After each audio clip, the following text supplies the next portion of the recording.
नमस्कार, मी जयराज दानोचुरे, पत्रकार आणि माहिती अधिकारी कार्यकर्ता.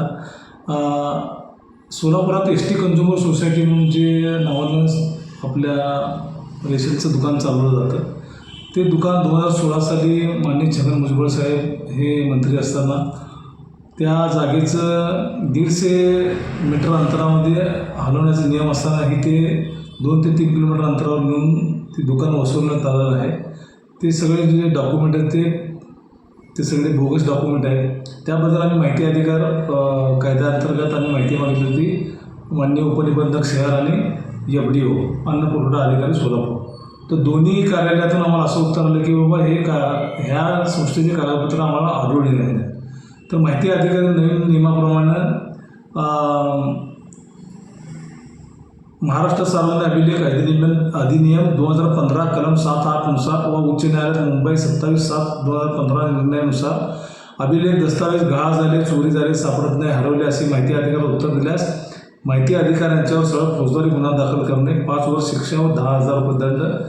नवीन भारतीय न्याय संहिता 2023 166 188 अन्वये आम्ही माननीय उपनिबंधक शहर माहिती अधिकारी आणि सोलापूर शहर पुरवठा अधिकारी माहिती अधिकारी यांच्यावर फौजदारी गुन्हा दाखल करण्याची परवानगी आम्ही त्यांना मागितलेली आहे.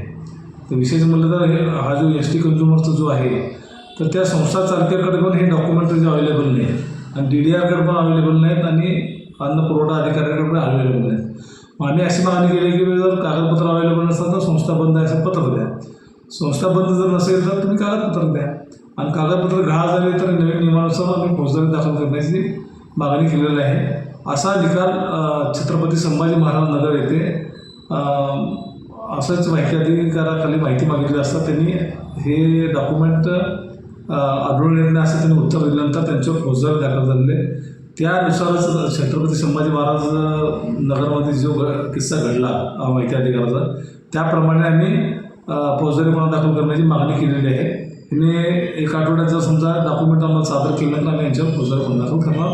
मान्य उपनिबंधक शहर माहिती अधिकारी आणि मान्य अन्न पुरवठा अधिकारी शहर माहिती अधिकारी यांच्यावर आम्ही गुन्हा दाखल करण्याची प्रोसेस चालू केलेली आहे. समजा पोलीस आयुक्तांना आम्ही मागणी केलेली आहे, जर गुन्हा दाखल नाही झाला तर आम्ही कोर्टातून खाजगी गुन्हा दाखल करणार. जय हिंद, जय महाराष्ट्र.